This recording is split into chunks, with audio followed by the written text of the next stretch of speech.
Lee Kuan Yew came in and he kept on looking at me.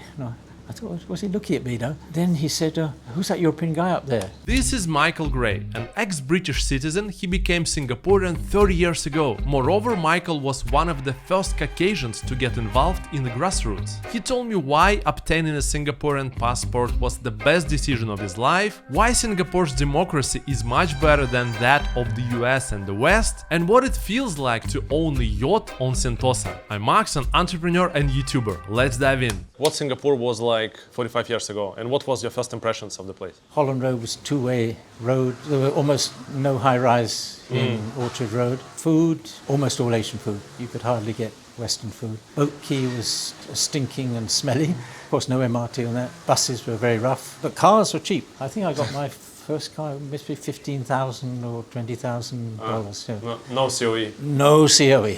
No COE. Actually, to be honest, I did to some extent like Singapore more then than now. It felt like an Asian city, although the average Singaporean wasn't as well off as now. But it was a nice atmosphere. But we didn't have amenities. The first condominium was only built about that time. Where we lived in Holland Road, there was no swimming pool near us. We'd have to go to the Terror Club at Sembawang, Navy base, to swim. Sentosa was already there? So it was just Sentosa, you had to come by boat. There was no, but it was not a place you normally went to in those days. So very different to now. Back then, did you feel that Singapore was already on the rise? Well, initially, no. When we first came to Singapore, we never knew it was going to go like it was. No, if we'd known, we'd all bought houses in 1978. You know, the house that I rented in those days, a bungalow, 7,000 square foot, was I think about $200,000. No.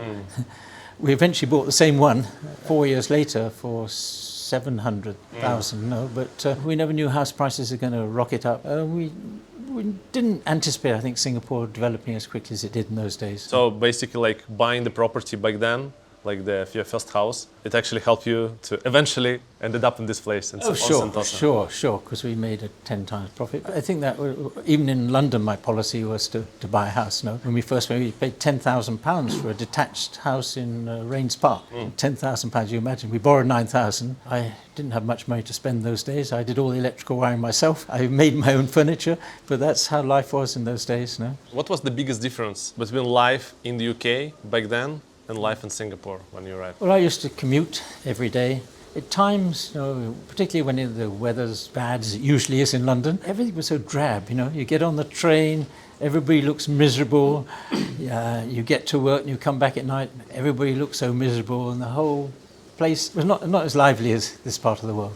People would ask, do you ever regret moving here permanently? No, I don't.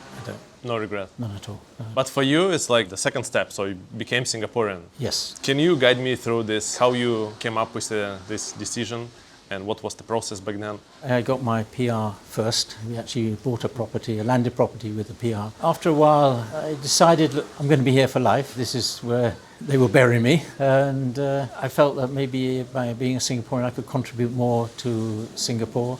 I had no real ties with my home country, although I was great for the education I got in England. I had no real ties, and when I used to go back, I used to feel like a foreigner. I never understood what they were talking about football and all kinds of funny things, which I had no clue what they were talking about. To me, it was a natural decision, but very unusual for a European in those days. Back then. It's very rare. Very few. Yeah. In fact, not so many people becoming Singaporeans. We all used to do it in a central place. Now they spread it around Singapore, become a citizen. But no, people were a little bit more surprised then than they are now. Yes, I'm a Singaporean. That was after the Prime Minister. He asked me that dialogue. Of people, are you Singaporean? I said, yes. He says, are you sure you qualify? I said, yes. He says, do you eat durians? I said, yes, it's my favourite fruit. He said, okay. As far as voluntary work, I've been doing it here since the mid-80s. I was involved in the Public Transport Council. I was the deputy chairman, which at that time was one of the most difficult statutory boards because the people didn't like fare increases then. There's one recently this week. I haven't seen the uproar that we used to have 15 or so years ago. Every time we increased the fares. At one time, we increased the feeder fares very little, but I had to go on talking point on TV for 1 hour to defend a minute increase in fare. It's the fare for public transport. Public transport. Yeah. Do you remember what was it? Like, what was the increase? What was It was hardly anything. Like, Then later on we had another increase where myself and the chairman, I was the deputy chairman, we had to sit up in Parliament, up in the middle of Parliament, where they had a two-day debate on the public transport fare increase. So we had to sit up there and listen to them debating our increase. Lee Kuan Yew came in and he kept on looking at me. I thought, was he looking at me now? Then he said, who's that European guy up there? And the Prime Minister Gochok said, oh, it's okay, he's the deputy chairman. But what Lee Kuan Yew didn't know, he left his microphone on. So all around Parliament, the message went round. But I enjoyed my 14 years, I enjoyed it. I think it's a very challenging job. I think we did as best as we could. We had to balance the public fares so they were not too difficult for the public to bear, but also to allow the operators to make a return. It's a very difficult thing to do. Hey guys, quick one. My guest today just published a book about Sir Charles Mitchell, a governor of the Straits Settlements in the 19th century. If you want to learn more about the history of Singapore through this unique individual, check out the link down below. And now back to the video. Lee Kuan Yew mentioned that you were one of the few Caucasian faces in the public sector back then. How was it? And like, what did you feel? Did you experience any prejudices against you? I think I was one of the few, if maybe the only one, in the grassroots. I started in the Ang Mo Kio Chen San Community Development Council, then joined the Ulu Pandan CCC. And I was working with the grassroots, and people always said to me, well, do they object to having a Caucasian? Not in the slightest bit. I'd be sometimes in the National Day rally, I'd be the only white, a whole hall full of Asians, and there's one white man there. Of course, TV camera would always find me. So For sure. I'd always have to be very careful that I didn't sleep or anything like that. Yeah. But, I never felt, I never noticed the colour of my skin. Honestly, all the time I was in the grass, I just felt the same as everybody else. And nobody never ever really sort of treated me as different, which I thought was something interesting, because a lot of people thought that wouldn't be the case. A lot of these were Chinese educated people, but they were lovely people to work with. And I had a super time there. Funny story, the MP at the time in Ulu Pandan, actually it was Uvin Balakrishnan, he used to call me his secret weapon, because at 7 months dinners, where they have the fundraising things. So I'd go out, stand on the stage, say a few gamsias and a few Chinese words. All the money used to come in. The Ang Mo in Ang Mo Kio. I like this one. It's really corny. Yeah. I learnt a lot also from working in the grassroots and in the social services to see the less well-off in Singapore. I think a lot of people don't realise, a lot of the wealthier people in Singapore don't realise that there is a group of less well-off people, and helping that group, I think, is a challenge, and it was something that I felt very worthwhile. The richer people always say, "Oh, there's no poor people in Singapore," but there are people that struggle. Something that I've always appreciated, that I learnt.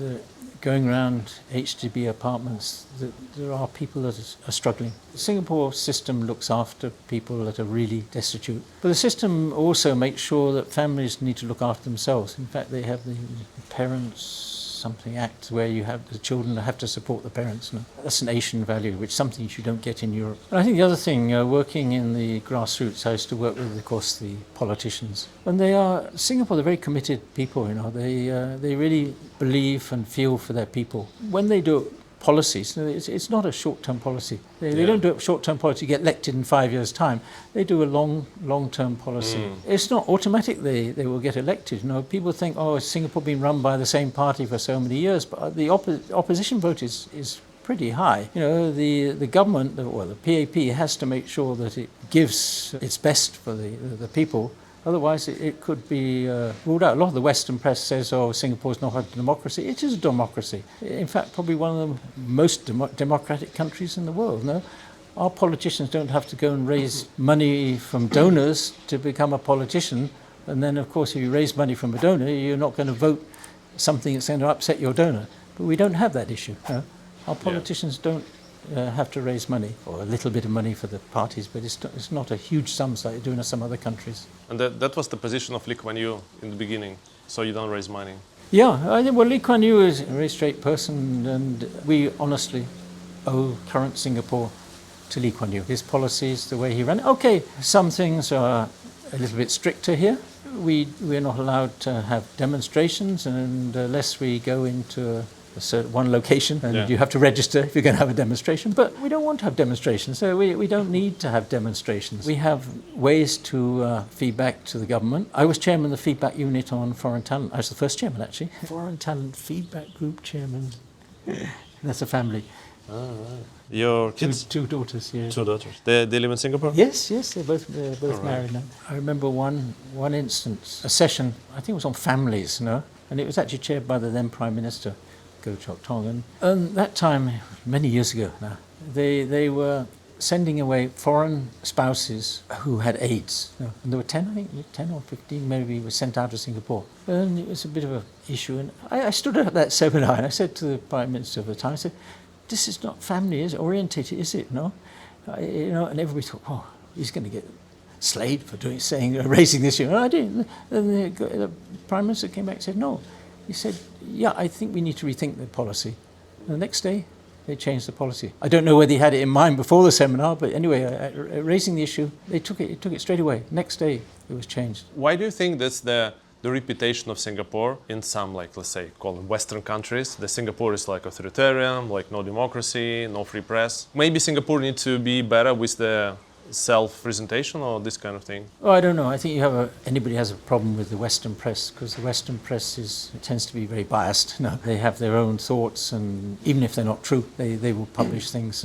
Singapore is very much different. If somebody publishes something about Singapore and it's wrong, Singapore will go back to them and say, you correct this, no? You correct it. We don't want false information. And I think this is the very difference between maybe Western countries and Singapore. Singapore will not allow lies to be sent around the community. Politicians can't lie in Singapore. They can lie in other countries, and they do.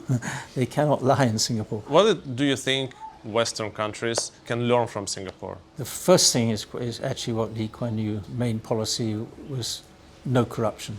Corruption destroys a country. Second thing, I think, is a government that really thinks long term, doesn't think about it's being re-elected and its own personal agenda for the politicians, thinks long term. And thirdly, I think is really looking after the interests of the people. We have all this in Singapore. The people you interview, the foreigners, say, oh, we've got safe country, we've got nice standard of living, we've got etc. But that doesn't come automatically. It only comes from having a good government. When you have a good government, you get this. If you don't have a good government, you get people sleeping in the streets, you get crime, you get people shooting each other. It's from a good government, and that's the key to Singapore. Long term, the government has to keep very sharp, because it's got to keep on the right track, to stay in power. I have no problem with the same government being in power for so many years. Can you explain why you think that Singapore democracy better than American democracy, let's say?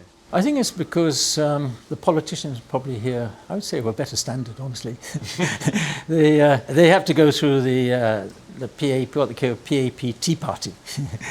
What was that? Where they get, that's what they call it. I don't know if it really happens, but they go and they meet the senior people in the party, and they get sort of interviewed in that. Actually, probably a lot of the Western ones wouldn't get into the Tea Party, and then when they get in it, afterwards they probably wouldn't last, because some of the things they do in Western democracies are not allowed in Singapore. Like? Well, actually, the one thing I always think is lobbying. Lobbying. How can you lobby somebody and pay somebody to vote for you? To me, that's corruption. But I don't know enough about it. But to me, it seems things like that. Where you're influenced to vote. Here doesn't exist lobbying. No. Well, of course, talking to people to put your point forward, but there's no money changes hands. No, there's no lobbyists and no money. You have to persuade somebody by an argument, not by money. I think our politicians look after the people more than the Americans or the other Western. You look at the state of the bottom 50% of the population in USA, they haven't improved in many, many years now. But the US is willing to spend billions of dollars on the armament industry. But what about all the poor people? So you are now 78, yes. Right? This year, yes. This year. Yes. How does it feel to be 78? I don't feel 78. I don't know. I remember my grandfather at 78. I think he felt older than I feel. No, I don't feel 78. I think as long as you keep active, your age doesn't count. If you become inactive, then you age. But I must say I'm not as active as I was 20 years ago. But I still like doing active things. So. I like going out with my boat. That one. Yeah, that one over there. Yeah. Is it expensive to No. buy a boat in Singapore? No, actually not. We buy second hand, and the berthing here is very, very reasonable. You know, it's very. What's the range? Like, what's the price of this boat? Or if you don't feel comfortable, what's the range of this kind of boats? Well, mine's now 5 years. It's probably worth about 90,000 or something. It's cheaper than the car. Oh, it's not too bad. But new, it's probably about 200 and something, I suppose. It's probably the cost of a car. I bought it for 130, and that was 2 years ago, so it depreciates. Yeah. I worked for an accounting firm, of course, which I was a partner. So. Oh, okay. So that paid the bills, accounting firm. Yeah. So all the like social activities, they were like on top. That was not your main job that you do. Like... Oh no! That's, all the social things are done on your spare time. Oh right. Yeah, Okay. No, not in working time. No. Ah right. No. Interesting. Yeah, Wow. Yeah. All right. Nice and cozy. Yeah, it's got air conditioning too. Yeah. I mean, in Singapore, you should have air conditioning. Yeah, generator down there. How fast is it? I can do about 37 knots. And normally you go where? I normally just go out over the islands to Lazarus. Do you have any regrets in life? I do have one big regret, that I didn't learn to speak Mandarin. I've been trying for so long, more than 50 years. That is my one regret. And my wife was seconded. She's still saying, you must learn Mandarin, but my brain doesn't work well that way. I'm not a language person. What's the meaning of life for you? I think the meaning of life is if you do have to look after your family, but you should try as much to help other people. And it's a huge satisfaction if you can see the results of helping other people. I have 22 years I've been involved in the family violence, and I see the cases. We have our meeting, we have one couple of days. We see the cases, some of these people involved in family violence, and how we've got them out of their violence issues. We see the cases of the people who are living not well and getting... I think everybody should play their part if they can. If they can, they should play their part in that, helping other people. You are such a kind and enjoyable person. Thanks so much for deciding to watch more videos on my channel. I like you a lot. Yes, you. See you there. Click on it.